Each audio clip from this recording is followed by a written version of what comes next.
É que é complexo mesmo, porque eu tava falando com um bilionário um dia desses, né? E ele tava falando sobre Salomão. E aí ele tava falando que Salomão disse que tem um tempo certo para tudo. Tem um tempo certo para colher, Uhum. tempo certo para plantar, não é?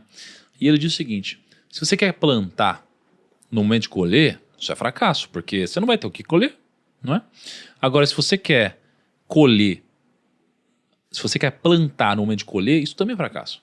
Porque imagina você só plantar a vida inteira e não colher nada. Salomão fala sobre essas duas coisas, Exatamente. não é? Eclesiastes. Então tem um tempo certo para tudo, é o que Salomão diz. Quando a gente fala desse momento, realmente tem muitas possíveis interpretações. Mas eu fico pensando também se na história de Boaz, Deus de alguma forma não colocou no coração dele outra coisa, que não fosse de fato o trabalho e essa prosperidade, para que ele pudesse cumprir uma função de ajudar as pessoas, e que talvez eventualmente Deus colocou Ruth lá, porque eles eram parentes de alguma forma, né? Eram ligados ali por causa de Elimeleque. Só que não diz que foi intencional eles forem parar lá na lavoura de Boaz. Não. Não diz.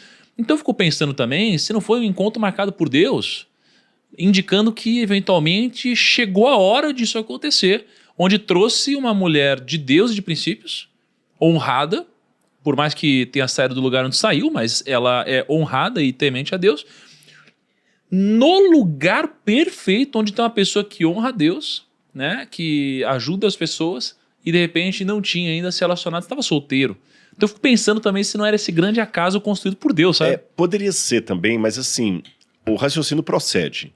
Porém, levado a extremo, ele pode anular o papel do ser humano em todo o processo. Parece que, na verdade, eu sou apenas uma peça de tabuleiro que Deus vai movendo ali no xadrez. Ele coloca a torre lá, põe o cavalo aqui, você entendeu? Vai com o peão para lá. Mas não é assim que a coisa funciona, porque no tabuleiro de xadrez de Deus, o peão tem vontade própria, o cavalo anda por conta própria, a torre é automotiva.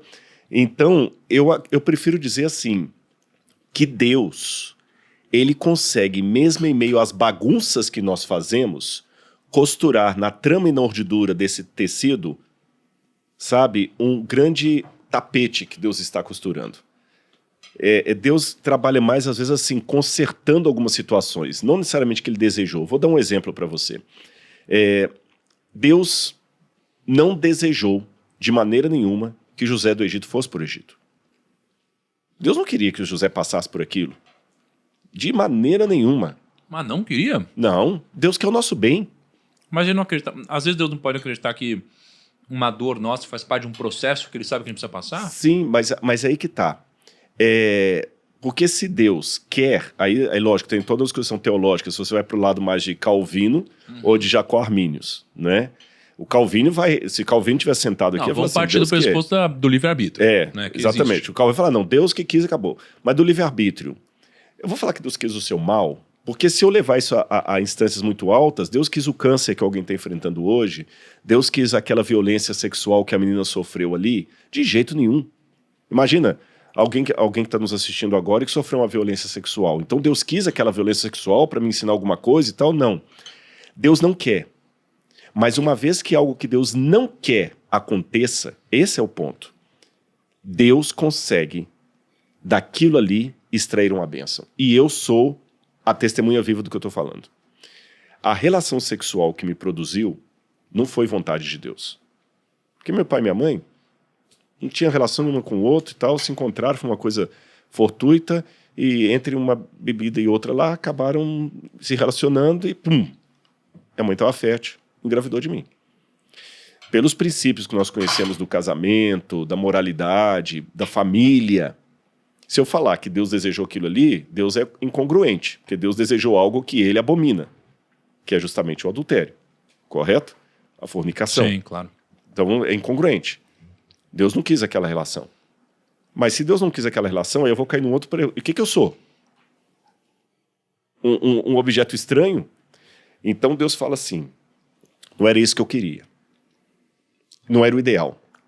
Mas já que isso aqui aconteceu, eu vou transformar isso aqui numa benção. Eu vou fazer o Rodrigo, eu vou pegar esse É assim que eu encaro minha vida. Eu vou pegar esse espermatozoide aqui para fecundar o óvulo, para sair o Rodrigo, para lá no futuro, ele ir lá no programa, no PrimoCast, para falar para as pessoas a meu respeito.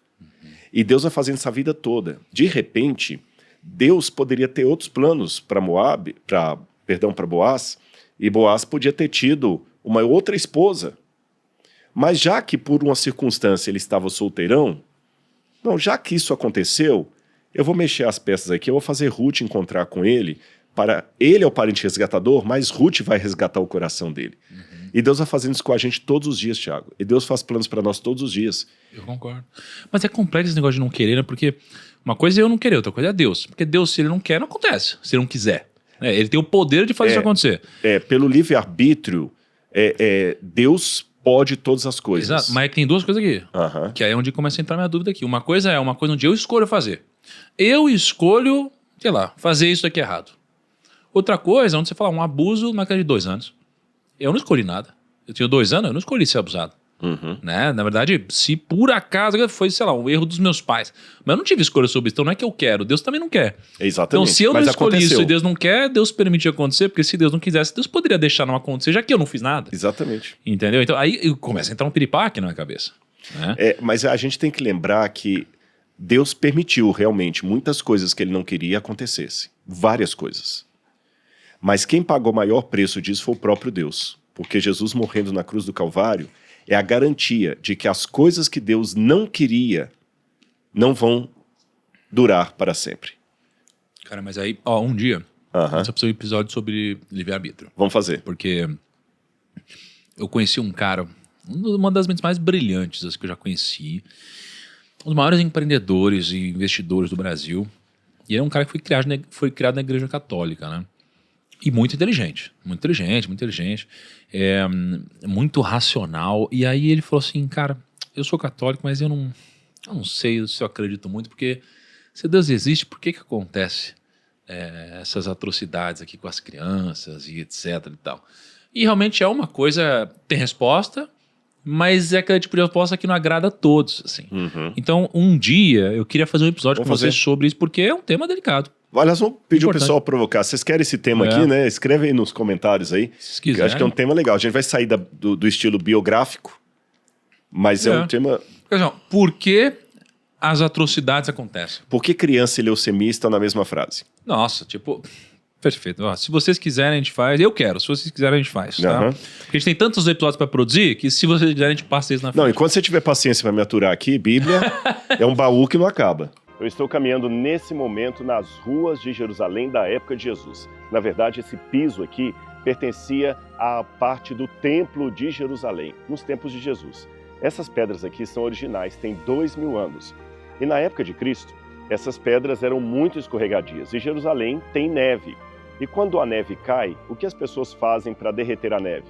Jogam sal no chão, não é isso? Até hoje é feito assim em países, por exemplo, como Estados Unidos e países da Europa. Na época de Jesus também era assim.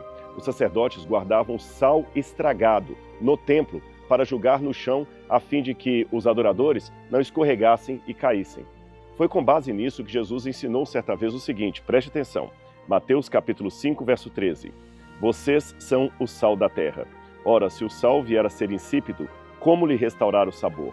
Para nada mais presta, senão para ser lançado fora e pisado pelos homens. Você percebeu como a cultura, a localidade, nos ajuda a entender melhor as Escrituras? E Jesus? Como ele lia e interpretava as Escrituras no seu tempo? Quer saber o método de estudo da Bíblia feito pelo próprio Jesus? Então fique comigo num evento especial, clique aqui e participe. Eu aguardo você.